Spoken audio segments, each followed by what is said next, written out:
크신 발로 날 붙드시네. 절망 속에도 흔들리지 않고 사랑하는 주 얼굴 구하리. 선한 능력으로 일어서리. 주만 의지하리. 믿음으로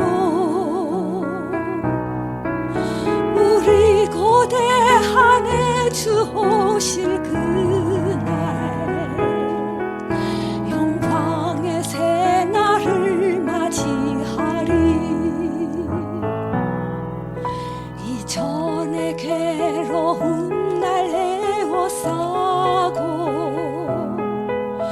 고난의 길을 걷는다 해도 주님께 모두 맡긴 우리 영혼 끝내 승리의 날을 맞으리. 선한 능력으로 일어서리. 주만 의지하리. 믿음으로 우리 고대한에 주 오실 그날 영광의 새날을 맞이하리. 주님이 마신 고난의 쓴 잔을 우리도 감사하며 받으리. 주님의 남은 고난 채워가며 예수와 복음 위에 살리라.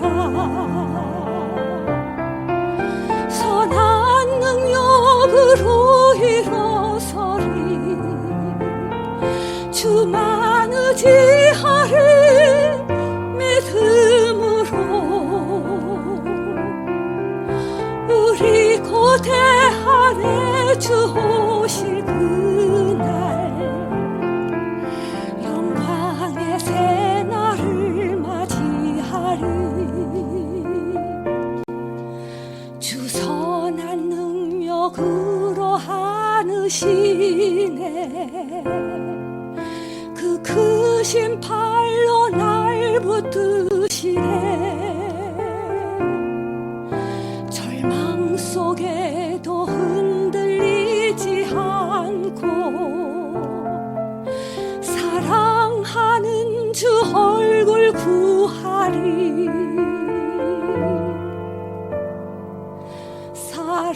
사랑하는 주 얼굴 구하리.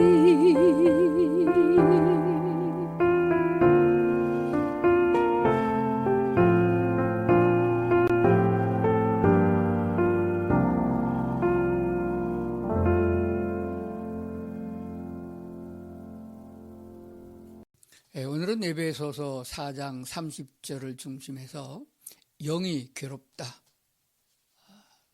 이런 제목으로 같이 은혜를 나누고자 하게 합니다. 본문에 있는 말씀을 다시 한번 새겨보도록 하겠습니다. 하나님의 성령을 근심하게 하지 말라. 그 안에서 너희가 구원의 날까지 인치심을 받았느니라. 성령을 근심하게 하지 말라 그랬는데 이게 개역 개정판 번역입니다. 원래의 헬라 성경에는 그냥 영으로 되어 있습니다. 하나님의 영을 근심하게 하지 말라. 그 안에서 너희가 구원의 날까지 봉인을 받았느니라. 도장이죠. 도장으로 찍어서 확인했다. 아주 확고하게 됐다. 변함이 없다. 그런 말씀이 되는 것입니다. 성령 하면은 우리가 느끼는 것이 뭐 방언을 하게 하고 병을 고치는 능력을 주고 또 우리가 살아가는데 하나님의 아주 큰 도움과 인도를 주신다라고 그렇게만 생각을 합니다. 그런데 사실은 이 성령 곧 하나님의 영의 본질입니다. 하나님이 곧 예수님이고 예수님이 곧 성령이시거든요. 그래서 하나님의 영을 슬프게 하지 말라 이렇게 하는 것이 더 구체적으로 우리 마음에 와 닿습니다. 사람들은 하나님의 형상대로 지음을 받았는데 하나님의 영을 거역하고 딴 길로 가다가 결국 낙원에서 쫓겨나서 이렇게 고생되고 질병에 시달리고 늙어서 죽어가는, 병들어서 죽어가는 이런 육체의 모습을 우리가 보면서 그리스도 예수로 말미암아 새롭게 거듭나서 하나님을 다시 만나고 하나님과 교류가 되어지는 관계가 됐으면은 그 하나님은 기쁘시게 하는 소명을 가지고 있다는 것을 생각해야 됩니다. 우리를 왜 부르셨느냐? 처음에 하나님께서 아담과 하와를 왜 만드셨느냐? 왜 지으셨느냐 하는 관점에서 보면 맞습니다. 놀이객감으로 우리를 만든 게 아니거든요. 로봇으로 만든 것도 아닙니다.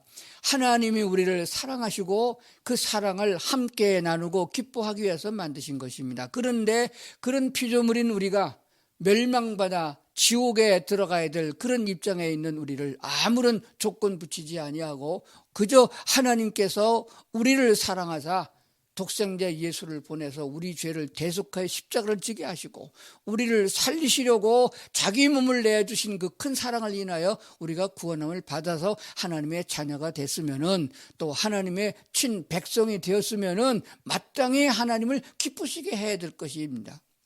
마땅히 기쁘시게 해야 될 것이로되 오히려 그 하나님을 슬프게 하고 그 하나님을 근심하게 해서 되겠느냐 하는 생각을 해보는 것입니다. 우리는 보통 성경에서 읽거나 또 설교를 들으면서 무슨 생각을 하냐 그러면은 하나님은 좋으신 분이고 우리의 기도를 들으시는 분이고 우리가 무엇을 구하든지 다 응답해 주시는 그런 하나님으로만 생각하고 때로는 내 기도를 하나님이 들어주지 않는다라고 불평할 때도 있는 줄로 압니다. 왜 나만 이 고생을 시키느냐? 나만 왜 이렇게 어려움을 당하는데 쉽게 회복되지 않느냐? 이런 불평을 하기도 합니다. 이스라엘 백성들이 애굽에서 구출을 받았으나 광야에서 얼마나 많이 시달렸는지 햇빛은 뜨겁지요. 물은 없지요. 거처할 만한 장소도 시원찮지요. 먹을 게 시원찮았습니다. 그때마다 하나님을 원망하고 불평했습니다. 하나님이 그걸 원한 거 아니었거든요. 온전한 순종과 온전한 사랑으로 하나님의 사랑을 깨닫고 함께 할 수 있는 하나님을 닮은 사람들로 삼아서 하나님이 약속한 땅에 이르러 함께 살고자 함이 있었는데 그것을 빨리 깨닫지 못하고 그저 육신에 젖어서 육신적인 생각으로 하나님을 대했다 하는 생각을 해보는 것입니다. 그래서 우리는 구약 성경을 보면서 이스라엘 백성들 참으로 미련하다, 못됐다, 어쩌면 그럴 수 있느냐, 그 큰 능력으로 홍해를 건너서 애굽에서 탈출하여 값없이 구원을 받은 건 생각하지 않고 당장에 필요한 것 없는 것만 바라보고 원망과 불평을 쏟아냈으니 얼마나 어리석으냐 그렇게 말하면서도 이 시대에 그리스도 예수로 말미암아 값없이 거저 구속함을 받은 우리들 또한 똑같은 전철을 밟지 않고 있는가 생각을 해보는 것입니다. 자, 한번 이 시간 각자에게 질문을 좀 해보겠습니다. 마치 솔로몬에게 하나님이 나타나서 내가 내게 무엇을 줄꼬 그렇게 물었을 적에 솔로몬은 부귀영화도 구하지 아니하고 적들이 쳐들어올 적에 막아달라는 그런 기도도 안 하고 하나님이여 나는 어리오니 아버지 다윗만큼 미치지 못하오니 이 많은 백성을 내가 어떻게 주의 뜻대로 다스리오리까? 내게 지혜를 주시옵소서. 그랬더니 그것이 하나님의 마음에 들어서 지혜뿐만 아니라 부귀영화도 주시고 그리고 적도 막아주셔서 태평성대를 이루게 한 그런 성경을 우리는 보고 또 들었습니다. 그러면 그 하나님께서 지금도 여전하신 그 하나님께서 우리에게 묻기를 내가 내게 무엇을 줄꼬 그렇게 물으면은 뭐라고 대답을 하시겠습니까? 각자 마음에 한 가지만 대답하라. 내가 내게 무엇을 줄꼬 그렇게 물었을 적에 무엇이라고 대답하겠습니까? 글쎄요, 아마 각각 나름대로 많은 생각을 할 것입니다. 그래서 하나를 구하라고 그러는데 뭘 구하면 좋을까? 솔로몬처럼 지혜를 달라고 할까요? 아니면은 로또에 당첨되게 할까요? 아파트 한 채만 달라고 할까요? 아마 병들어서 아파서 고생하고 있는 분들은 건강을 달라고 할까요? 하나님의 마음에 드는 기도 뭘까요? 무엇을 구할까요? 저는 오늘 아침에 가정예배를 드리면서 찬송가를 하다가 참 좋은 찬송 하나 보게 됐었어요. 내 주 되신 주를 참 사랑하고 곧 그에게 죄를 다 고합니다.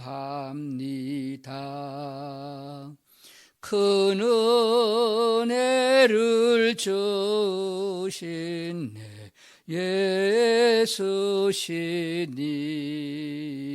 이전보다 더욱 사랑합니다.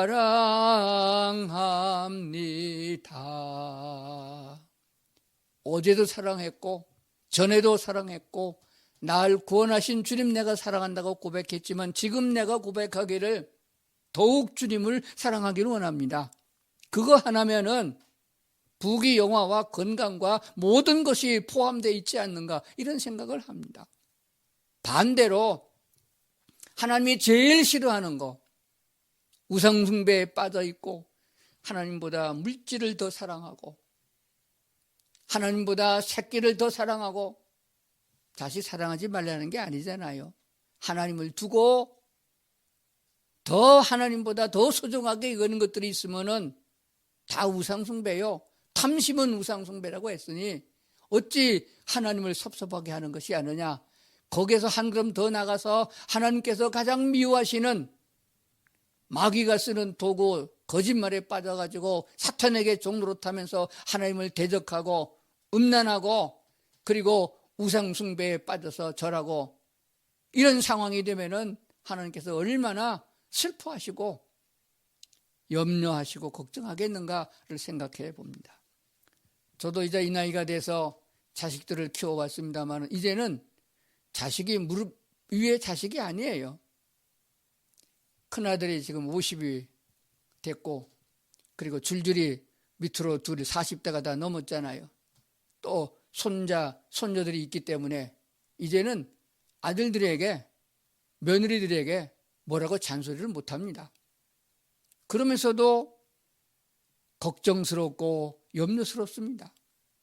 이 세상을 살아가는 것 때문에 그런 것이 아니라 마지막 세대가 되면서 사탄이 그 때가 가까운 줄 알고 무슨 때요? 마지막 심판이 이루어지고 지옥에 갈 그 때를 알기 때문에 아주 발악을 합니다. 어떻게 하든지 믿는 사람을 넘어뜨려서 죄를 짓게 만들고 지옥으로 끌고 가려고 함정을 파고 모함을 하고 거짓으로 선동하는 이런 때에 사랑하는 자식들이 넘어질까 염려하고 행여나 마음이라도 그렇게 갈까 걱정하는 마치 욥이 자식들을 염려하는 것과 같은 그런 생각을 갖고 있습니다. 그렇다고 해서 곁길로 나갈 적에 좁힐 수도 없고 무력으로도 어떻게 할 수 없는 것 아니겠습니까?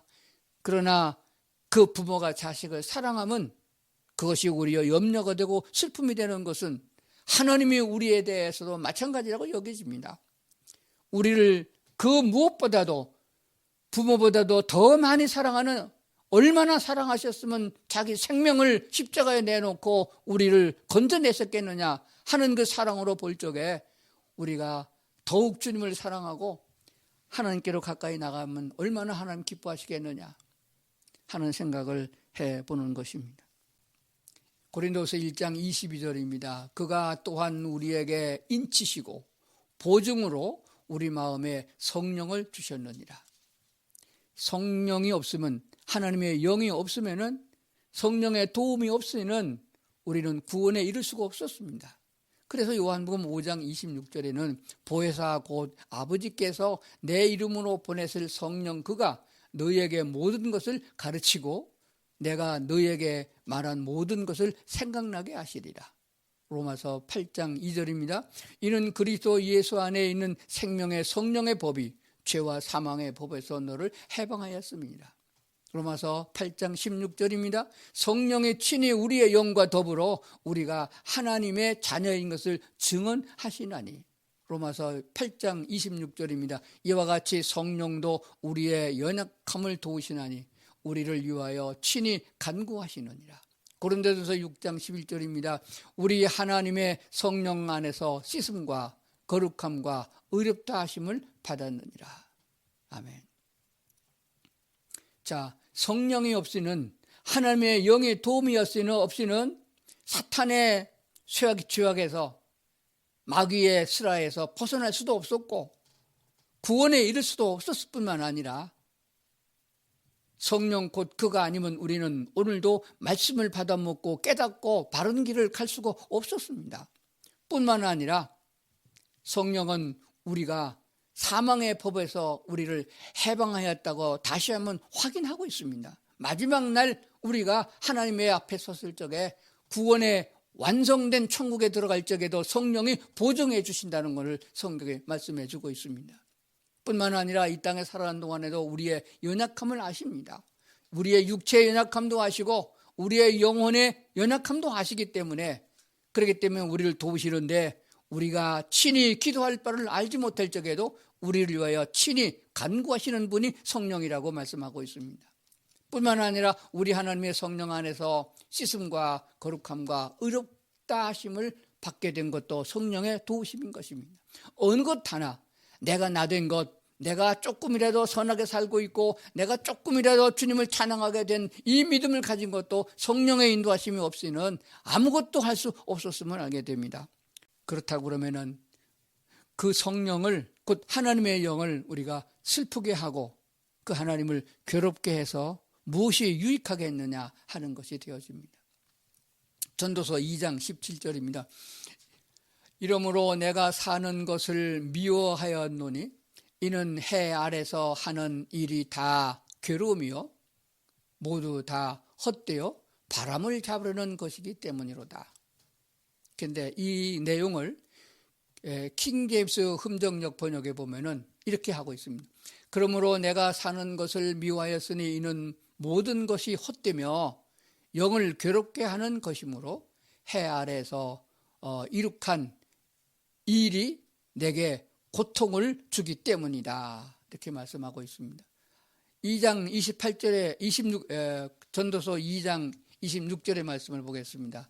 하나님은 그가 기뻐하시는 저에게는 지혜와 지식과 희락을 주시나 죄인에게는 노고를 주시고 그가 모아 쌓게 하사 하나님을 기뻐하는 자에게 그가 주게 하시지만 이것도 헛되어 바람을 잡는 것이로다.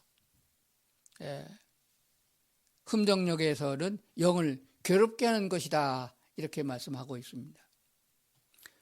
그리고 요즘에 새롭게 번역한 성경에는 바람을 잡는 것이로다 라고 하는 말을 뜬구름을 잡는 일이다 이렇게 번역한 성경도 있습니다.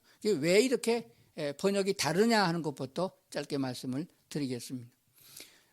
구약 성경은 히브리어로 기록되어 있고 신약은 헬라어, 지금 그리스어로 기록됐다는 것을 알고 있습니다. 그런데 그 헬라어나 히브리어는 같은 단어가 여러 다른 말로 번역이 되고 있습니다. 그런데 우리나라 말은 앞뒤 문장을 보아가지고 그 단어의 뜻이 무엇인지를 잘 번역할 수가 있습니다. 그런데 히브리 문자는 그 뜻이 어떻게 그 단어에 들어간 것이 맞느냐 하는 그 글을 쓴 자의 마음을 읽지 못하면은 해석이 아주 달라지게 됩니다. 우리가 잘 알고 있는 대로 신약성경에서 갈라디아서 5장에 보면은 성령의 9가지 열매가 있습니다. 그 중에서 자비라는 단어가 있습니다. 사랑과 희락과 화평과 오래 참음과 자비와 양선 그랬는데 이 자비라고 번역된 단어가 이게 한문에서부터 번역된 불교 문화와 유교 문화에서 이해하기 좋도록 번역했다는 말이 있습니다. 자비하심이 뭐예요? 자비란 말은 불교에서 제일 많이 쓰는 단어입니다. 이것을 성경에 갖다 놨으니까 이 번역은 잘못됐다 이렇게 지적을 하고 있습니다. 그래서 다른 성경 번역성에 보면 친절이라고 번역됐고 선이라고도 번역됐습니다. 그런데 킹 제임스 번역에서는 부드러움으로 번역했습니다. 왜 이렇게 각각 다르게 번역됐냐 하게 되면은 단어가 뜻하고 있는 원문의 글자는 같으나 전후 맥락을 보았을 적에는 이렇게 번역하는 것이 맞다라고 생각한 사람들이에요.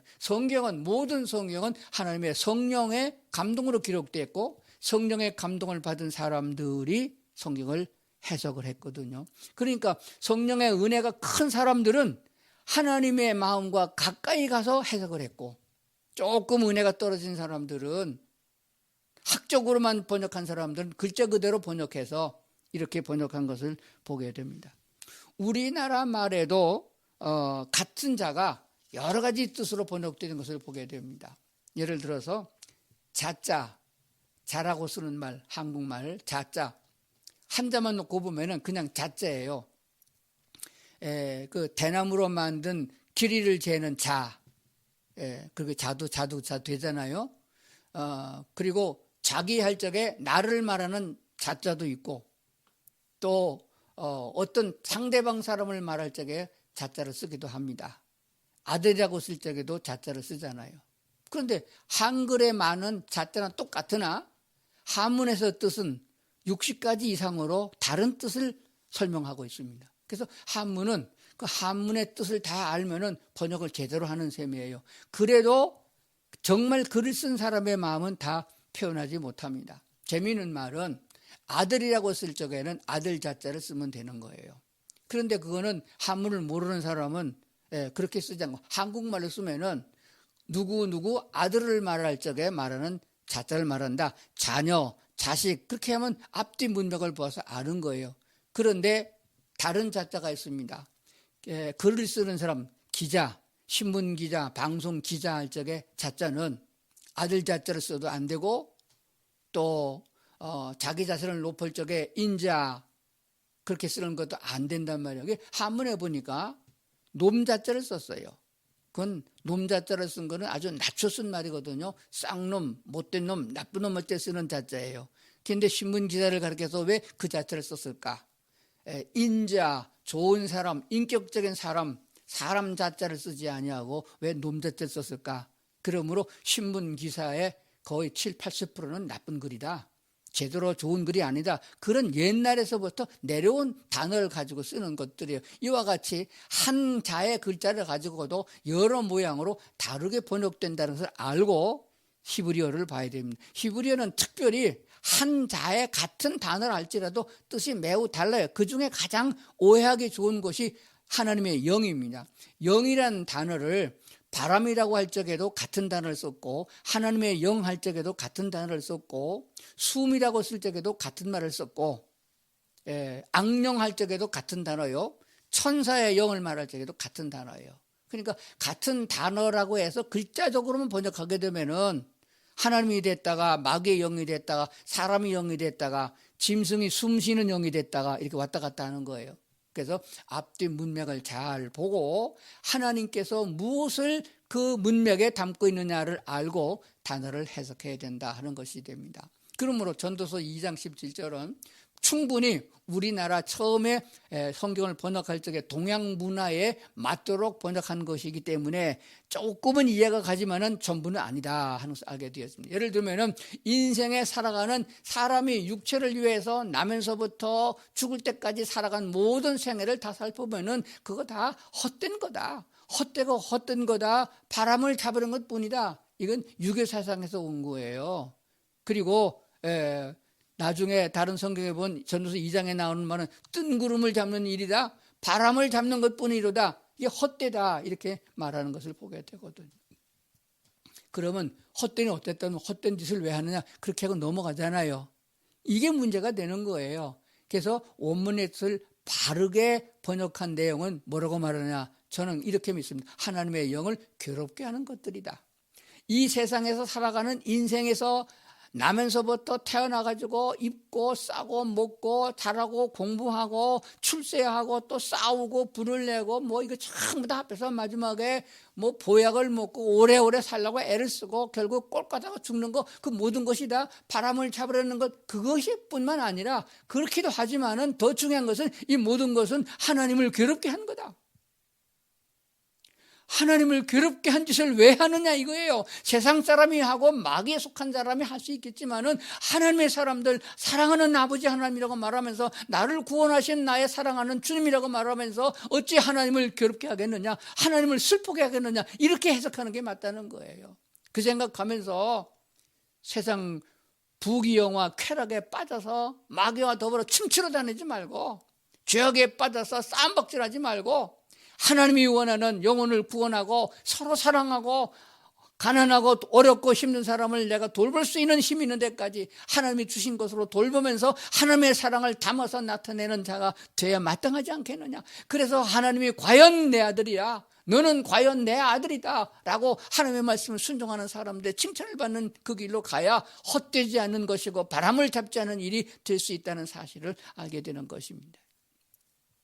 어느 것 하나 하나님이 우리를 세상에 이 땅에 살면서 짧은 세상 80년이나 90년 살게 하는 생애를 욕되게 그렇게 살려고 한 게 아니에요.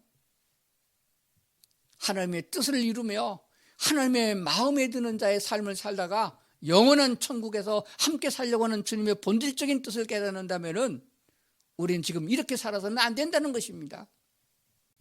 성령님은 곧 하나님이십니다. 그렇기 때문에 성령이 슬퍼하고 성령이 기뻐하지 않고 근심되긴다고 그러면은, 하나님의 마음이 괴롭다고 그러면은 어찌 우리가 하나님의 자녀요 하나님의 백성이라고 하겠느냐 하는 것이 됩니다. 수없는 성경의 많은 구절들 속에 설교를 들으면서 성경을 읽고 은혜를 받으면서 도대체 무엇을 은혜라고 하는 것이냐, 하나님이 내게 주시는 능력은 귀신을 쫓아내고 병든 사람을 고치고 가난한 자를 부유하게 하는 것만이 아니라 하나님이 기뻐하는 영혼의 가치를 소중하게 여기고 나도 조금 더 발돋움해서 주님을 더욱 사랑하는 관계가 되도록 나가야 할 줄로 그렇게 믿습니다.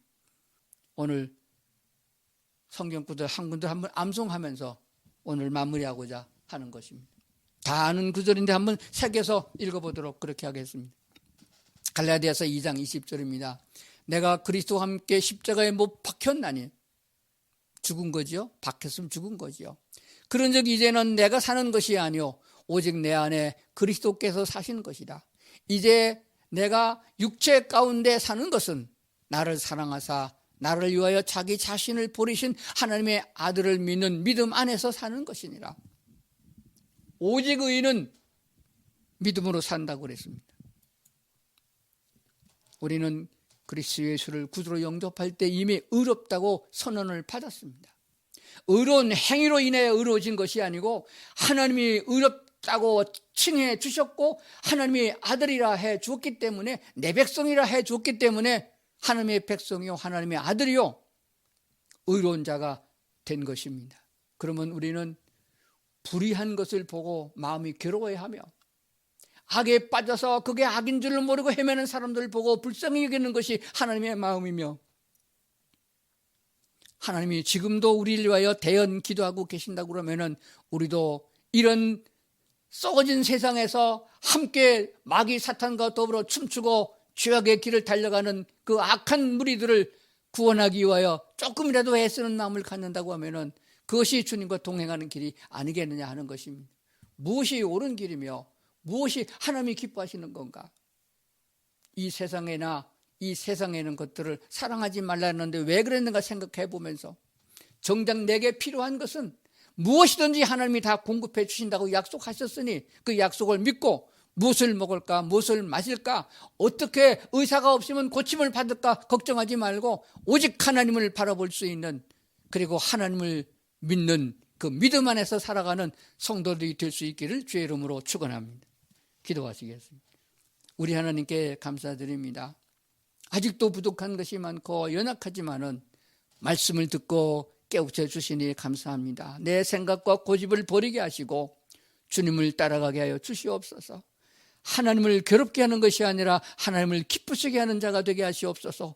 천금을 만금을 하나님께 드려서 하나님이 기뻐하시겠습니까? 말 한마디 내가 주님을 더욱 사랑하고 주님을 존경하고 주님을 두려워하여 엎드립니다라고 고백하고 하나님이 힘주시고 능력 주시는 대로 주님 따라갈 수 있는 우리 모두 될 수 있도록 도와주시옵소서. 예수님 이름으로 기도드리옵나이다. 아멘.